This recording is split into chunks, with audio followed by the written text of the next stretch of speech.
They thought they were the cops. 6 of them in matching khakis and vests that said HOA Patrol marched up my driveway at dawn like they were about to storm Fallujah. Clipboards, fake badges, even fake warrants. The only real thing they had was fear and the bad luck of picking my ranch. I didn't panic. I'd been here before, different desert, same kind of stupid. I bought this land to escape all that. 120 acres in Simmons Valley, where the loudest thing at night was a goat snoring. After 20 years in the Navy, I just wanted silence, real silence. The kind that seeps into your bones and reminds you that for once no one owns you. I built the porch with my own hands, sipped coffee out there every morning, watched the sun crawl over my fence line. I thought I was done fighting. It started small, like every war. One morning, I found a sign zip-tied to my gate. Property under review, Simmons Valley, HOA compliance required. Cheap plastic official font. I laughed, tore it down, burned it. Figured it was some prank. Mistake number 1. The next day she showed up. Karen Simmons. SUV, the color of drywall clipboard clutched like a badge. She smiled like she was selling salvation. "Hi there, I'm the HOA president. Thought I'd welcome you personally." I told her, "Lady, this is ranch country. The only rules out here are, don't shoot the mailman and close the gate behind you." She didn't blink. Started talking about visual harmony, livestock ratios, and noise thresholds. I told her she could try to ticket the goats if she wanted. She said sweetly, "Oh, we don't cite the goats, just their owners." She left me a manila folder labeled, "Welcome Packet, Action Required." Inside were pages of made-up regulations, satellite photos of my barn, red circles around my fences. Somebody had been watching. I burned that too. 2 days later, the signs came back laminated this time. Then came the men. 2 of them in matching vests marked HOA Patrol, walking my fence line with walkie-talkies. I asked if they had a badge. One said, "We operate under the Simmons Valley Charter." I told them, "Then you're trespassing under the Callahan Charter. Get off my land." When one of them dropped his clipboard, I found a patrol map inside. My property was labeled Alpha High Resistance. That's when the switch flipped. I called my buddy Langston, the county sheriff. He'd never heard of any Simmons Valley HOA. But he had heard of Karen. Yeah, he said she once tried to report the feed store for noise pollution. So I prepared. Not for a firefight, just for idiocy. Motion sensors, floodlights, trail cams, a few sirens rigged to tripwires. I figured if they came again, I'd let the land bite back. Then one night before sunrise, the air changed. Dead still.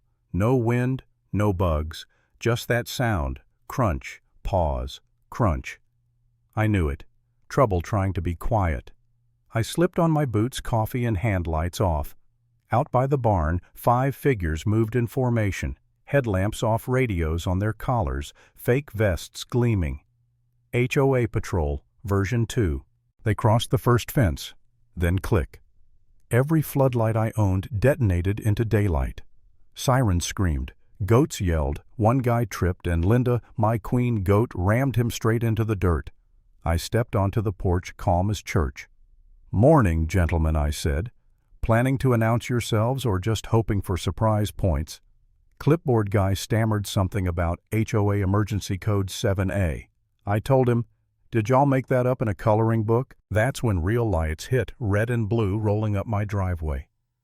Sheriff Langston climbed out, squinting through the chaos.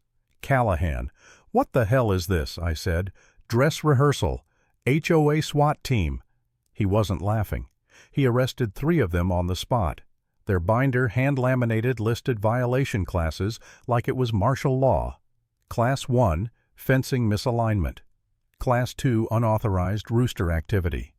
Langston looked at them and said, "Buddy, I've seen cults with fewer rules." I thought that was the end. Then came the lawsuit. A real lawyer, real stamp, real accusations. Hostile disruption of community action. Karen was suing me. In the envelope was a list of names, neighbors, old friends. One marked informant. That one hurt. Soon the flyers appeared. Big grayscale with aerial shots of my ranch labeled Zone B, non-compliant, high risk. They called me a danger to community harmony. Neighbors who used to wave now crossed the street. The guy at the feed store doubled my prices. Karen held a rally in her driveway, yelling through a microphone, "He calls it freedom. We call it disorder." I stood across the road, arms crossed, shouted back, "You call a goat," screaming at Dawn, "a security threat." The crowd laughed at her joke, not mine. That night I found a laminated notice in my mailbox. Resident Classification Tier 3, Critical Non-Compliant. It ordered me to attend a re-education seminar in her garage. I almost laughed myself to death reading the title, "Silent Fences: How Your Property Speaks for You." Then Max, my dog, got hurt. Glass planted near the barn door, deep cut on his paw. He whimpered when I picked him up. Langston said, "This wasn't random. She's sending a message." I sat on the barn steps holding Max, and for the first time I felt that old hollow space, the one that whispers, maybe it's not worth it, maybe let it go. But then I looked at him shaking and bleeding and thought, if I don't stop her, the next guy won't even know how to fight back. So I fought the way I know best, with truth. I uploaded everything: video of the fake raid photos, the rulebook, Max's injury, the signs. Titled it, "When the HOA Thinks They're the FBI." Within a day, the video exploded 300,000 views, hundreds of comments. People from all over the country saying, "Same thing happened here." Karen's little army fell apart overnight. But then she showed up at my door again. No clipboard this time, just a folder. "You think this is about goats?" she said. "You kicked something you don't understand." She left the folder on my porch and walked away. Inside were Government SEAL's memos, a title, "Rural Behavioral Management Phase 2. Real letterheads, real signatures. Langston and the county attorney verified it all. Federal documents linking Karen's HOA to a covert land consolidation program. The goal: push out independent landowners, enforce uniform community standards, then absorb properties under shell nonprofits. Karen wasn't the mastermind, just the pilot. We got the warrant. Her house looked like a command center. Behind a fake bookshelf was a hidden room, walls lined with binders, resident tier guide compliance scripts, psychological reinforcement index. Every file color-coded. My name under Defiant Autonomous Vigilant. A map covered 3 counties with red pins marked P1, P2, P3. Probation, persuasion, physical relocation. Langston said, "This isn't HOA, this is psychological warfare. We bagged everything. Karen was arrested: fraud, impersonation, illegal surveillance, conspiracy." Her lawyer called it a community experiment. Langston told him, "You mean a cult with Excel spreadsheets." I wish that was the end. 2 nights later, new intruders showed up, real rifles this time. 3 of them silent faces, blank eyes, too steady. I walked out to meet them. Clipboard guy said, "You failed to comply with re-education notices. Your property is forfeitable under Clause B9. I asked, "Who trained you?" He hesitated. That was enough. I tapped the trigger on my watch. Steel barriers hissed up from the driveway, floodlights strobed red and white. Then came the flashbangs, 2 loud pops that shook the air. They dropped disoriented. I moved fast, pinned one into the gravel, twisted his weapon away. Langston's cruiser rolled up right on cue. Real law this time. "Weapons down," he shouted. The imposters froze. 7 total emerged from the woods, hands up. One of them, the quiet one, smiled through the bars later. "Phase 4 isn't about you," he said. "You're not the enemy. You're the prototype." A week later, we cracked the final drive, found in Karen's safe. The label said only one word: Callahan. Inside, OPRM, Operational Rural Management, 4 folders. Infiltration, conditioning, pressure correction.